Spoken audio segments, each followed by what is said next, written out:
हाँ जी प्यारे बच्चे सब तो पहला तो मेरे वालों आप सब ਨੂੰ प्यार भरी सत श्री अकाल। इस वीडियो ਦੇ ਵਿੱਚ ਅੱਜ ਅਸੀਂ 6ਵੀਂ ਕਲਾਸ ਦਾ ਪਾਠ ਨੰਬਰ 19 ਕਰਾਂਗੇ ਤਿੰਨ ਸਵਾਲ। ਇਸ ਪਾਠ ਦੇ ਪ੍ਰਸ਼ਨ ਉੱਤਰ ਤੇ ਜੋ ਬਾਕੀ ਬੁੱਕ ਵਰਕ ਇਸ ਵੀਡੀਓ ਦੇ ਵਿੱਚ ਕਰਾਂਗੇ ਅਤੇ ਇਸ ਪਾਠ ਨੂੰ ਪੜਾਇਆ ਸੀ ਸਾਰੀ ਕਹਾਣੀ ਜੇਕਰ ਤੁਸੀਂ ਸੁਣਨੀ ਹੈ ਤਾਂ ਉਹ ਵੀਡੀਓ ਦਾ ਤੁਹਾਨੂੰ ਡਿਸਕ੍ਰਿਪਸ਼ਨ ਦੇ ਵਿੱਚ ਲਿੰਕ ਦੇ ਦਾਂਗੇ, ਉੱਥੇ ਤੋਂ ਉਹ ਵੀਡੀਓ ਜ਼ਰੂਰ ਦੇਖਿਓ। ਪਾਰਟ 1 ਹੈ ਉਹ, ਉਹਦੇ ਵਿੱਚ ਸਾਰੀ ਕਹਾਣੀ ਡਿਟੇਲ ਦੇ ਵਿੱਚ ਸਮਝਾਈ ਗਈ ਸੀ। ਉਹਦੇ ਵਿੱਚੋਂ ਸਿੱਖਿਆ ਵੀ ਸਾਨੂੰ ਕਮਾਲ ਦੀ ਮਿਲੀ ਸੀ ਤੇ ਤੁਸੀਂ ਨੇ ਸਿਲੇਬਸ ਦੇ ਵਜੋਂ ਵੀ ਉਹ ਕਹਾਣੀ ਜ਼ਰੂਰ ਦੇਖਣੀ ਹੈ। ਉਸ ਵੀਡੀਓ ਦਾ ਲਿੰਕ ਤੁਹਾਨੂੰ ਆਈ ਬਟਨ ਤੇ ਮਿਲ ਜਾਵੇ ਜਾਂ ਫਿਰ ਡਿਸਕ੍ਰਿਪਸ਼ਨ ਦੇ ਵਿੱਚ ਉਹ ਜਾ ਕੇ ਵੀਡੀਓ ਤੁਸੀਂ ਦੇਖ ਸਕਦੇ ਹੋ। ਇਸ ਵੀਡੀਓ ਦੇ ਵਿੱਚ ਅੱਜ ਅਸੀਂ ਪ੍ਰਸ਼ਨ ਉੱਤਰ ਕਰਾਂਗੇ। ਪ੍ਰਸ਼ਨ ਨੰਬਰ 1 ਹੈ ਸਾਡੇ ਕੋਲ, ਪਹਿਲਾ ਭਾਗ ਪ੍ਰਸ਼ਨ ਉੱਤਰ ਵਾਲਾ ਹੈਗਾ। ਇਹਦਾ ਪ੍ਰਸ਼ਨ ਨੰਬਰ 1 ਹੈ ਸਾਡੇ ਕੋਲ, ਰਾਜੇ ਨੇ ਤਿੰਨ ਸਵਾਲ ਕਿਉਂ ਪੁੱਛੇ ਸਨ। ਰਾਜੇ ਨੇ ਤਿੰਨ ਸਵਾਲ क्यों पूछे सन, इसका जो प्रश्न है तुहानूं स्क्रीन के उत्ते नजर आ जाएगा। असीं डायरैक्ट तुहानूं उत्तर लिखा दिंदे आ, उत्तर लिख लेने डायरैक्ट। उत्तर नंबर 1, राजे ने अपने राज प्रबंध नूं सही ढंग नाल चलाउण लई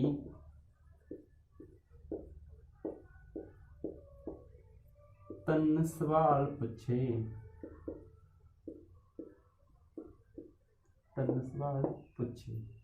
तीन सवाल क्यों पूछे सी राजे ने, क्योंकि वह अपने राज प्रबंध नूं वधिया तरीके नाल चलाउणा चाहुंदा सी। ਉਹ ਚਾਹੁੰਦਾ ਸੀ ਕਿ ਜੇਕਰ ਮੈਨੂੰ ਇਹਨਾਂ ਤਿੰਨ ਸਵਾਲਾਂ ਦੇ ਜਵਾਬ ਮਿਲ ਗਏ ਤਾਂ ਮੈਂ ਆਪਣੇ ਰਾਜ ਪ੍ਰਬੰਧ ਨੂੰ ਚੰਗੇ ਤਰੀਕੇ ਨਾਲ ਚਲਾ ਸਕਾਂਗਾ। ਠੀਕ ਹੈ ਜੀ। ਪ੍ਰਸ਼ਨ ਨੰਬਰ 2 ਹੈ ਸਾਡੇ ਕੋਲ, ਤਿੰਨ ਸਵਾਲ ਕਿਹੜੇ ਕਿਹੜੇ ਸਨ। ਤਿੰਨ ਸਵਾਲ ਸੀ ਜਿਹੜੇ ਉਹ ਕਿਹੜੇ ਕਿਹੜੇ ਸਨ। ਇਹਦਾ ਵੀ ਉੱਤਰ ਤੁਹਾਨੂੰ ਲਿਖਾ ਦਿੰਨੀ ਆ। ਪ੍ਰਸ਼ਨ ਜਿਹੜਾ ਤੁਹਾਨੂੰ ਸਕਰੀਨ ਦੇ ਉੱਤੇ ਨਜ਼ਰ ਆ ਜਾਵੇਗਾ।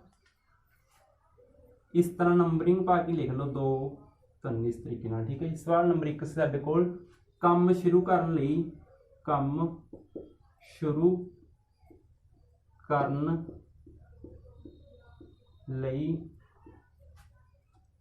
ਚੰਗਾ ਸਮਾਂ ਕਿਹੜਾ ਹੈ।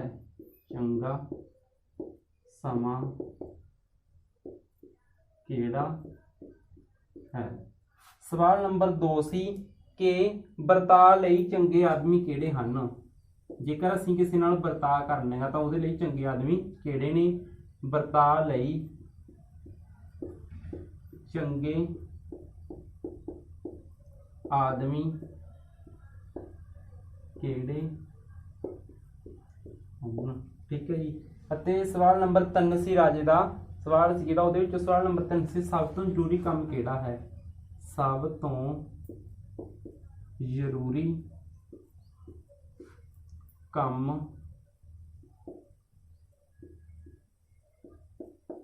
ਕਿਹੜਾ है, इस तरीके नाल। ठीक है जी।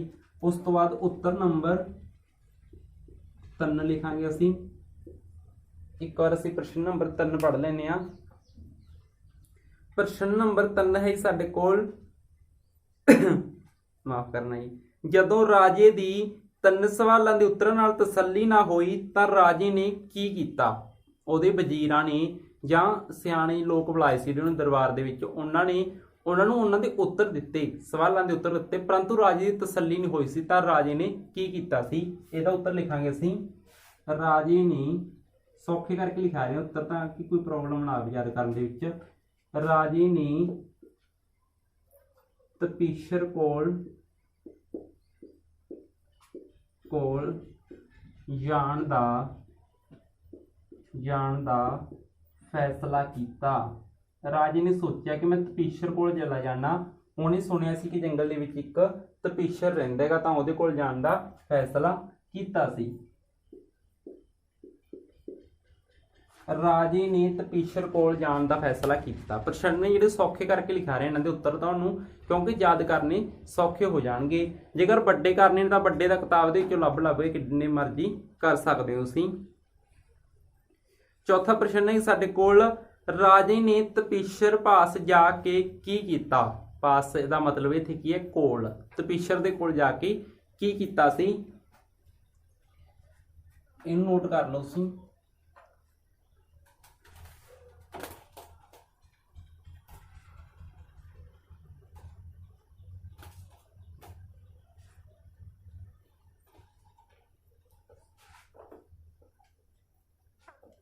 उत्तर नंबर 4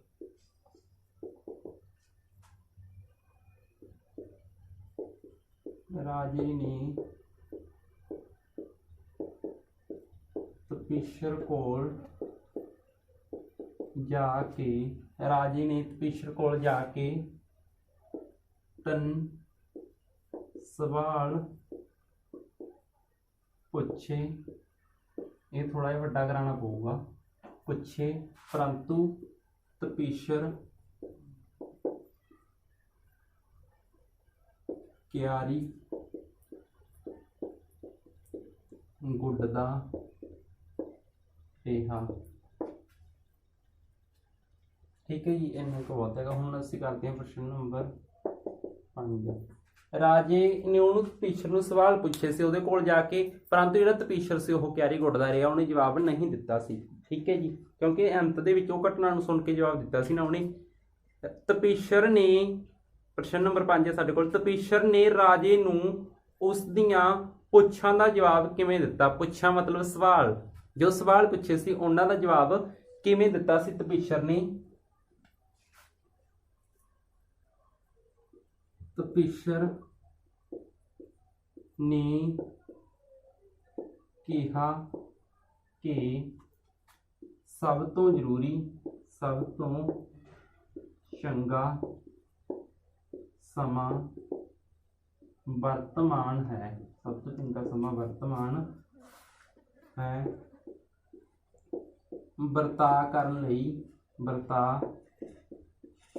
लई चंगा व्यक्ति ओह है जो साडे कोल उस घड़ी मौजूद होवे। देखो पहले सवाल का जवाब हो कहंदा भी सब तो चंगा समा वर्तमान है। वरता करन लई चंगा व्यक्ति ओह है जो साडे कोल उस घड़ी मौजूद होवे। जिवें इस समय जो व्यक्ति साडे कोल है, असीं उहदे नाल किस तरह का विहार करदे हां। विहार करन लई सब तो चंगा आदमी ओह है जो साडे कोल उस पल मौजूद होवे जद असीं ने कोई विहार करना है। ठीक है जी। सवाल नंबर 3 सी कि सब तो चंगा काम केड़ा है। सब तो चंगा काम ओह है जिस दी उस समय लोड़ होवे अते जिस नाल किसे दा भला हुंदा होवे। जिस नाल किसे दा भला हुंदा होवे। ठीक है जी। इस तरीके नाल साडे प्रश्न उत्तर हो गए ने कंप्लीट। तुसीं इन्हां नूं नोट कर सकते हो। हुण असीं करदे हां जी अगला भाग। अगला भाग देख लेने की हैगा। अगला भाग है जी साडे कोल हेठ लिखे शब्दां नूं वाकां विच वरतो। सैकेंड भाग हैगा यही। हुण असीं वाक करदे हां। वीडियो नूं रोक के या बैक करके तुसीं यह प्रश्नां दे उत्तर लिख सकते हो। जेकर एट ए टाइम नाल दी नाल नहीं लिख सकते, पहला समझिया करो वीडियो नूं सारी नूं, उस तो बाद चाहे नोट करिया करो। सैकेंड भाग है साडे कोल वाकां विच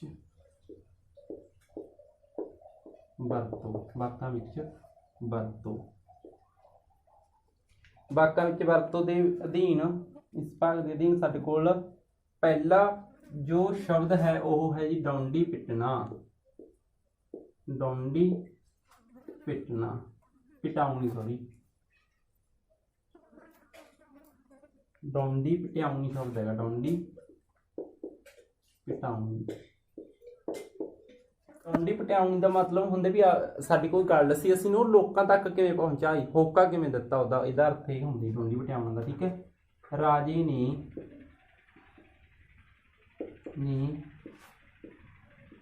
3 ਸਵਾਲਾਂ ਦੇ ਜਵਾਬ ਲੈਣ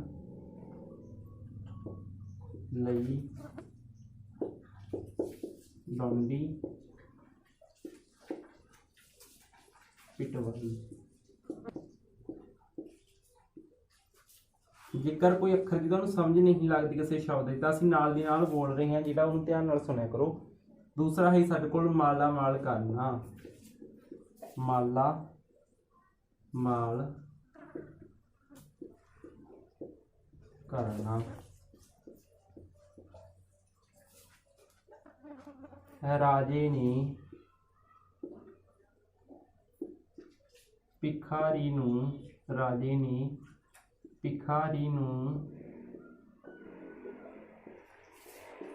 ਮਾਲਾ ਮਾਲ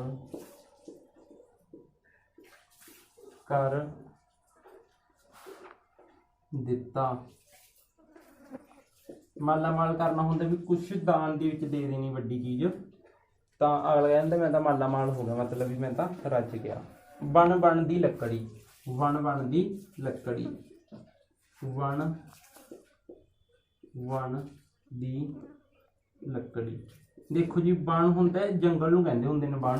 ਵੈਸੇ ਤਾਂ ਦੇਖੋ ਕੀ ਹੋਗਾ, ਬਣ ਬਣ ਮਤਲਬ ਵੀ ਜੰਗਲ, ਅਲੱਗ-ਅਲੱਗ ਜੰਗਲਾਂ ਦੀ ਲੱਕੜੀ, ਪਰੰਤੂ ਇਹਦਾ ਅਸੀਂ ਭਾਵ ਅਰਥ ਲੈ ਕੇ ਚੱਲਾਂਗੇ ਤਾਂ ਉਹ ਹੁੰਦਾ ਵੀ ਅਲੱਗ-ਅਲੱਗ ਤਰ੍ਹਾਂ ਦੇ ਲੋਕ। ਅਸੀਂ ਕਹਿ ਦਿੰਦੇ ਇੱਥੇ ਤਾਂ ਇੱਥੇ ਅਖਾੜਾ ਲੱਗਿਆ ਸੀ, ਉੱਥੇ ਬਣ ਬਣ ਦੀ ਲੱਕੜੀ ਇਕੱਠੀ ਹੋ ਰਹੀ ਸੀ, ਮਤਲਬ ਦੂਰ ਪਾਰ ਦੇ ਲੋਕ ਵੀ ਆ ਰਹੇ ਸੀ ਉੱਥੇ। ਠੀਕ ਹੈ ਜੀ, ਦੂਰ ਪਾਰ ਦੇ ਲੋਕ ਵੀ ਆ ਰਹੇ ਸੀ, ਮਤਲਬ ਅਲੱਗ-ਅਲੱਗ ਤਰ੍ਹਾਂ ਦੇ ਲੋਕ ਇਕੱਠੇ ਹੋਣਾ, ਉਸ ਨੂੰ ਅਸੀਂ ਕੀ ਕਹਿੰਦੇ ਬਣ ਬਣ ਦੀ ਲੱਕੜੀ। ਅਖਾੜੇ ਵਿੱਚ ਵਣ ਵਣ ਦੀ ਲੱਕੜੀ ਇਕੱਠੀ ਹੁੰਦੀ ਹੈ।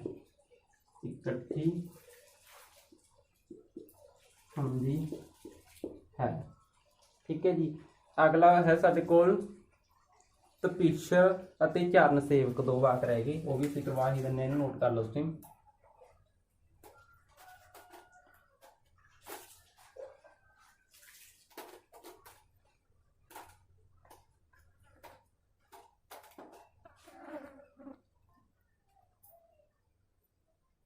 ਤਪੀਸ਼ਰ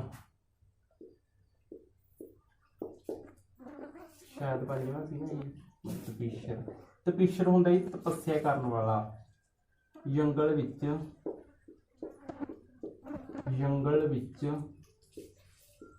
ਇੱਕ ਤਪੀਸ਼ਰ ਰਹਿੰਦਾ ਸੀ।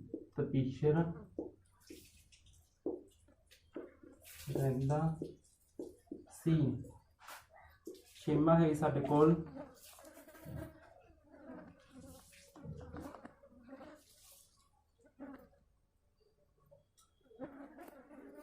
ਤਪੀਸ਼ਰ ਵਾਲਾ ਚੌਥਾ ਸੀ ਜੀ, ਮਾਫ ਕਰਨਾ, ਇੱਥੇ ਸਾਨੂੰ ਧਿਆਨ ਚ ਲਿਖਿਆ ਕਿ ਪਹਿਲਾਂ ਕਿੰਨੇ ਲਿਖੇ, ਚੌਥਾ ਇਹ ਪੰਜਵਾਂ ਹੈਗਾ। ਚਰਨ ਸੇਵਕ। ਦੇਖੋ ਜੀ ਵੈਸੇ ਚਰਨ ਮਤਲਬ ਹੁੰਦਾ ਪੈਰ, ਸੇਵਕ ਮਤਲਬ ਦਾਸ।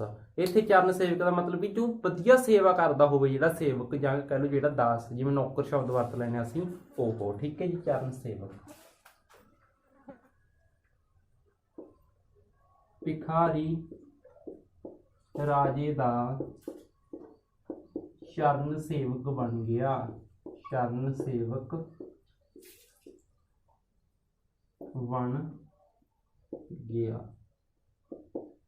ਠੀਕ ਹੈ ਜੀ, ਇਸ ਤਰੀਕੇ ਨਾਲ ਸਾਡਾ ਇਹ ਲੈਸਨ ਹੋ ਗਿਆ ਜੀ ਕੰਪਲੀਟ।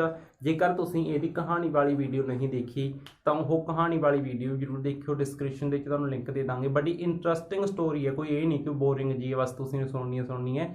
ਇੰਟਰਸਟਿੰਗ ਜੀ, ਜੇਕਰ ਨਾ ਵਧੀਆ ਲੱਗੀ ਤਾਂ ਡਿਸਲਾਈਕ ਕਰ ਦਿਓ, ਪਰ ਦੇਖਿਓ ਜ਼ਰੂਰ, ਪੂਰੀ ਜ਼ਰੂਰ ਦੇਖਿਓ। ਇਹ ਵੀਡੀਓ ਇੱਥੇ ਤੱਕ ਦੇਖਣ ਲਈ ਤੁਹਾਡਾ ਸਾਰਿਆਂ ਦਾ ਬਹੁਤ ਬਹੁਤ ਧੰਨਵਾਦ। Thanks for watching this video.